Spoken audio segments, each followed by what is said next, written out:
Bonjour à tous. Les 7 lois spirituelles du succès.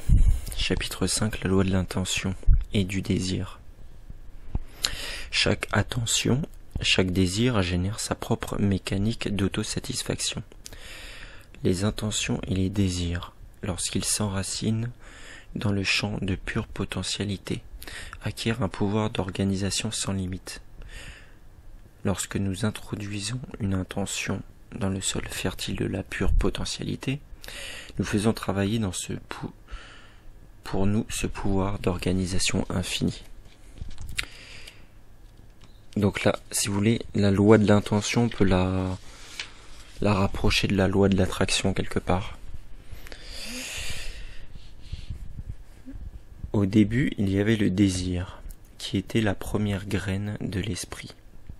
Les sages, ayant médité dans leur cœur, découvrirent dans la sagesse la connexion de l'existant au non-existant. Hymne de la création, Rig Veda.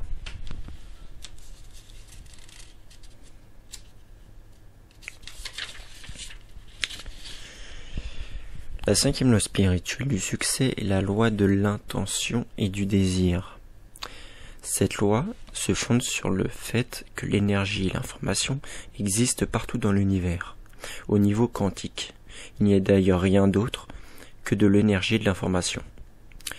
Or, le champ quantique n'est qu'un autre nom du champ de pure conscience ou de pure potentialité.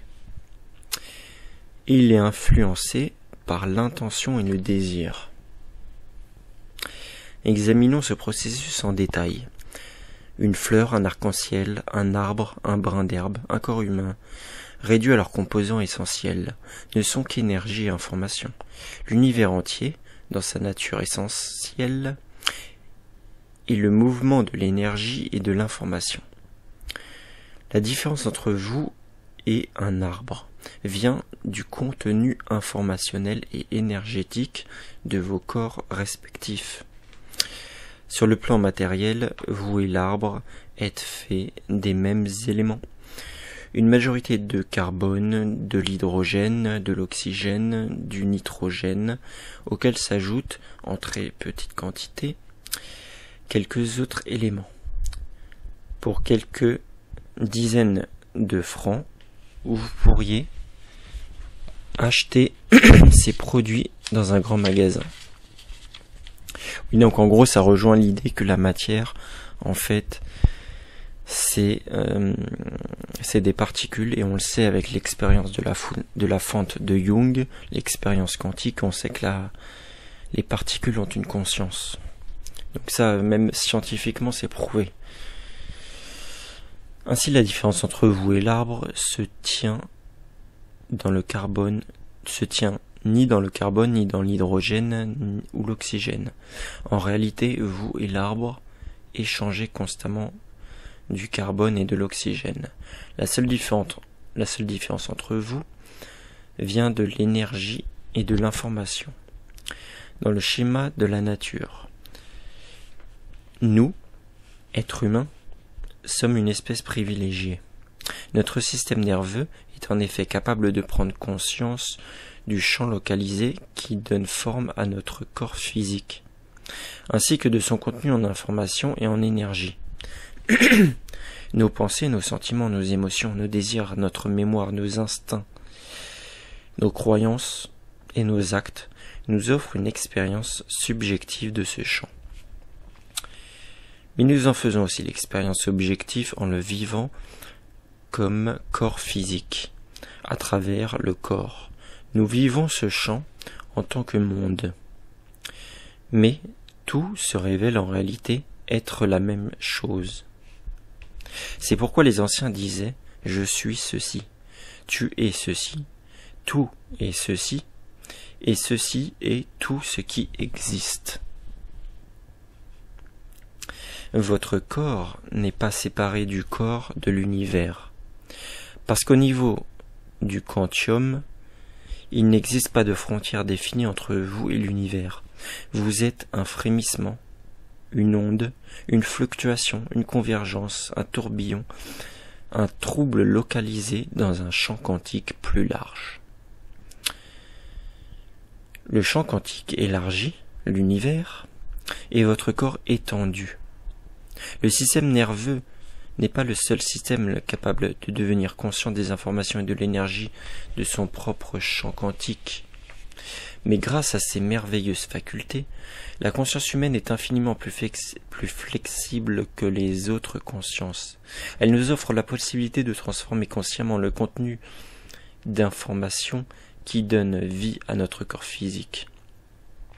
Vous pouvez donc modifier le contenu en énergie et en information de votre propre corps quantique, et ainsi influencer le contenu en information et en énergie de votre corps étendu, votre environnement, votre monde, et y provoquer la manifestation des choses. Ce changement est rendu possible par deux qualités de la conscience, l'attention et l'intention.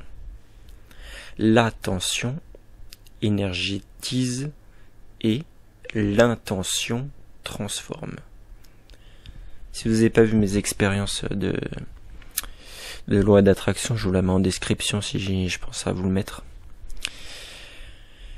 Tout ce à quoi vous portez attention grandit.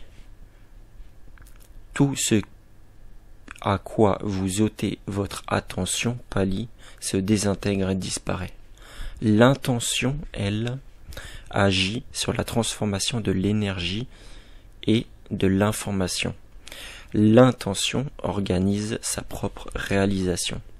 L'intention, appliquée à l'objet de l'attention, orchestre une infinité d'événements spatio-temporels. Elle apporte donc à celui qui met en œuvre les autres lois spirituelles le résultat désiré. Cela parce que l'intention, lorsqu'elle est plantée dans le sol fertile de l'attention, possède un pouvoir infini d'organisation. Celui-ci est capable, en un seul instant, d'organiser une infinité d'événements spatio-temporels. Nous en voyons l'expression dans chaque brin d'herbe, dans chaque fleur de pommier, dans chaque cellule de notre corps. Ouais, en gros, je vous traduis en langage courant. Si vous êtes déprimé, pessimiste, vous allez tomber malade. Si vous êtes optimiste, vous allez être en bonne santé. En gros, nos pensées, c'est de l'énergie, et vu que tout est énergie dans l'univers, l'univers est régi par nos pensées. Là, je vous fais un petit résumé. Nous l'observons dans tout ce qui est vivant. Dans le schéma de la nature, tout est corrélé et connecté avec tout. Quand les marmottes sortent de terre, vous savez que le printemps va arriver. Les oiseaux migrateurs s'envolent dans une certaine direction, à un certain moment de l'année. La nature est une symphonie, et cette symphonie s'orchestre silencieusement dans le cœur ultime de la création. Le corps humain est un bon exemple de cette symphonie. Une seule de ces cellules génère environ 6 milliards de milliards d'actions par seconde. Et tout en accomplissant sa tâche, elle sait ce que font toutes les autres cellules au même moment. En gros, le microcosme dans le macrocosme, quoi. Notre corps humain, c'est l'exemple de l'univers tout entier. Si le corps humain peut simultanément jouer de la musique, s'attaquer aux microbes, concevoir un enfant, réciter de la poésie et observer le mouvement des étoiles, c'est parce que le champ infini des corrélations fait partie de son champ d'information. Ce qui est remarquable dans le système nerveux de l'espèce humaine, c'est qu'il peut diriger ce pouvoir d'organisation par l'intermédiaire d'une intention consciente. Chez l'homme, l'intention n'est pas fixée ou bloquée dans un réseau rigide d'énergie et d'information. Son système nerveux possède une flexibilité sans limite. En d'autres termes, aussi longtemps que vous ne transgresserez pas les autres lois de la nature, vous pouvez littéralement les utiliser pour réaliser vos rêves et vos désirs par l'intermédiaire de l'intention. Vous pouvez faire travailler pour vous l'ordinateur cosmique et son immense pouvoir d'organisation. Vous pouvez atteindre le champ ultime de la création et introduire une intention et aussi activer le champ des corrélations infinies. Voilà, notamment par la prière ou par la loi d'attraction, tout comme je vous l'ai montré et filmé. L'intention offre un terrain d'action au flot libre et spontané de la pure potentialité, qui cherche son expansion de non manifesté au manifesté.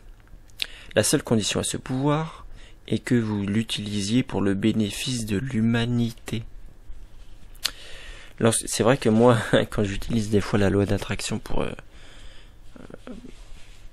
ma propre personne, des fois ça fonctionne pas, comme s'il y avait un blocage au niveau céleste. Lorsque vous êtes en accord avec les 7 lois spirituelles du succès, il devient naturel, automatique. L'intention est le pouvoir réel du désir. À elle seule, elle est très puissante. Parce qu'elle est le désir sans l'attachement au résultat. Le désir seul est faible. Parce que chez la plupart des personnes, l'intention est liée à l'attachement.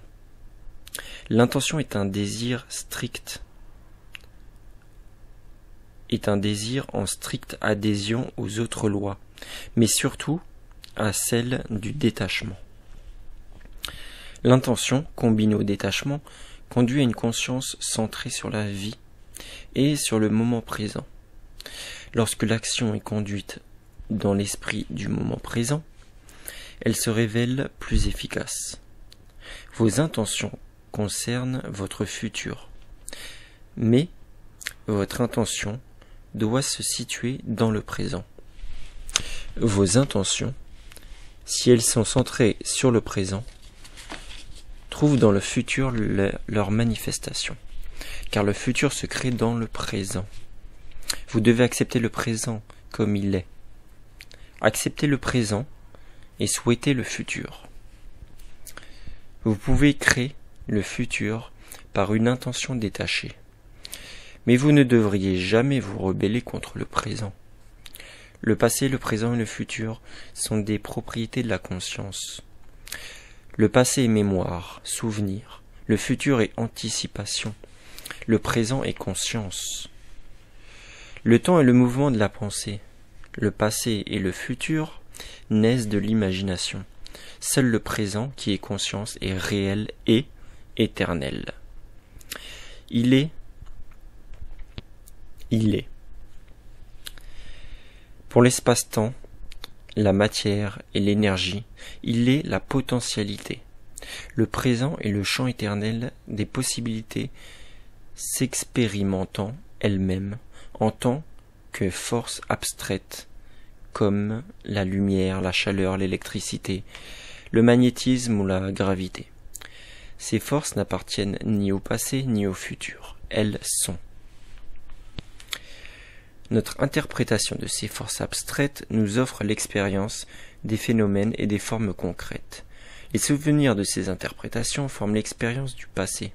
Des interprétations anticipées de ces mêmes forces créent le futur. Ces forces représentent les pouvoirs de l'attention. Lorsque celles-ci sont libérées de la charge du passé, alors l'action du moment devient le champ fertile de la création du futur. L'intention enracinée dans cette liberté détachée du présent sert de catalyseur à un mélange de matière, d'énergie et d'événements de l'espace-temps capable de créer tout ce que vous désirez. Si votre conscience est centrée sur la vie et sur le moment présent, alors les obstacles imaginaires, qui représentent plus de 90% des obstacles perçus, peuvent être transformés en opportunités par une intention dirigée. L'intention dirigée est inflexible. Elle suppose que vous mainteniez votre attention fixée sur le résultat attendu de manière si ferme que rien ne puisse dissiper le foyer de votre attention. Tout ce qui est écrit là, c'est vrai que moi dans mes expériences de loi d'attraction avec le dé, si j'ai le moindre stress, je sais que ça va pas fonctionner. Si j'ai le moindre doute, je sais que ça va pas fonctionner. Si je perds la confiance ou si je me dis que ça va pas arriver, je sais que ça n'arrive pas. Et que c'est la chose la plus dure dans mes expériences de dé, c'est d'être à 100%, de mettre ma main à couper, que ça va fonctionner. Et plus je mets ma main à couper, plus ça fonctionne. L'intention dirigée est inflexible. Elle suppose que vous mainteniez votre attention ferme et que rien ne puisse dissiper le foyer de votre attention. Tout ce qui fait obstacle à votre conscience doit être complètement exclu. Vous devez être capable de maintenir une totale sérénité tout en étant passionnément, intensément tendu vers votre but. C'est le pouvoir qu'apporte l'attention, détachée de l'intention inflexible quand elles sont simultanées. Apprenez à maîtriser le pouvoir de l'intention et vous pourrez créer tout ce que vous désirez. Vous pourrez aussi, bien sûr, obtenir des résultats en procédant par des efforts et tâtonnements, mais à quel prix? Stress, fatigue cardiaque, dégradation des fonctions de votre système immunitaire. Mieux vaut donc utiliser la loi de l'intention et du désir, qui vous permettra de générer votre propre pouvoir. Et donc, voici les 5 étapes. Petit 1. Glissez-vous dans l'ouverture. Faites de cet espace silencieux qui s'étend entre les pensées le centre de vous-même et entrez dans le silence, ce niveau de l'être qui est votre essence.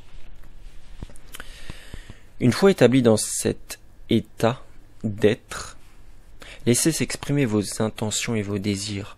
Lorsque vous êtes dans l'ouverture, il n'existe plus ni pensée ni intention. Mais au moment où vous en sortez, au moment où se crée le lien entre l'ouverture et la pensée, exprimez votre intention. Si vous avez plusieurs désirs, vous pouvez les écrire et ainsi les avoir plus présents à l'esprit avant d'entrer dans l'ouverture. Si vous souhaitez une réussite professionnelle, par exemple, pénétrez dans l'ouverture avec ce désir. Il vous accompagnera sous la forme d'un léger vacillement de votre attention. Ce sera alors comme si vous plantiez ce désir dans le champ fertile de pure potentialité. Pour le voir fleurir, vous n'aurez plus qu'à attendre la bonne saison. Il ne faut pas ensuite vouloir déterrer ces graines pour vérifier qu'elles poussent bien. Si vous attachez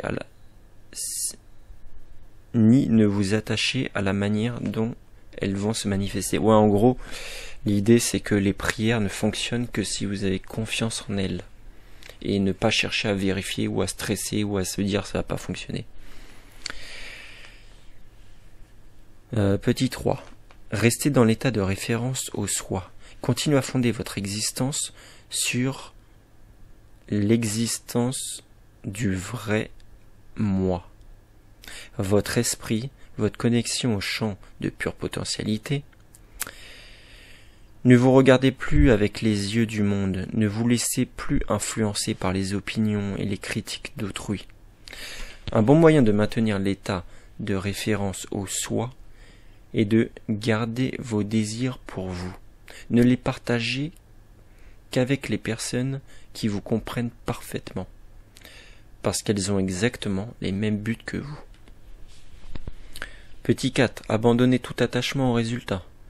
Laissez tomber toute idée rigide quant à ce qu'elle devrait être et entrez dans la sagesse de l'incertain.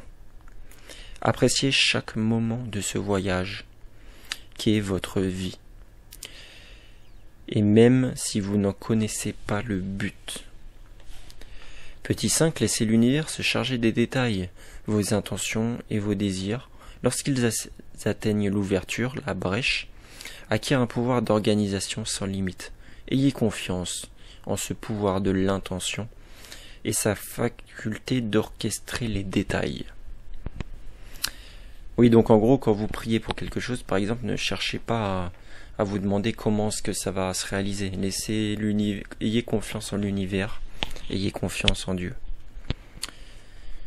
N'oubliez pas que votre vraie nature est celle de l'esprit. Quoi que vous fassiez, prenez-en conscience et laissez doucement aller vos désirs. L'univers s'occupera du reste. Pour appliquer la loi de l'intention et du désir, je mettrai en œuvre la loi de l'intention et du désir en prenant les décisions suivantes. Petit 1, j'établirai la liste de tous mes désirs, je la porterai sur moi où que j'aille. Je relirai avant d'entrer dans le silence et la méditation. Je la relirai également tous les soirs, avant d'aller me coucher, et tous les matins lorsque je me réveillerai. Petit 2, je confierai ces désirs à la matrice de la création. Je saurai alors que si ces choses ne se présentent pas comme je le souhaite, c'est qu'il existe une raison à cela. Je saurai que les plans cosmiques ont pour moi des projets bien plus importants que ceux que je n'ai imaginés. Petit 3, je n'oublierai pas, quels que soient mes actes, de pratiquer la conscience du moment présent. Je ne permettrai pas aux obstacles de consumer cette attention au moment présent. J'accepterai ce présent comme il vient, et je créerai la manifestation du futur par mon attention et mes désirs les plus profonds, les plus chers. Voilà, merci d'avoir regardé cette vidéo. Je vous aime tous, soyez tous bénis. Je vous dis à un prochain chapitre.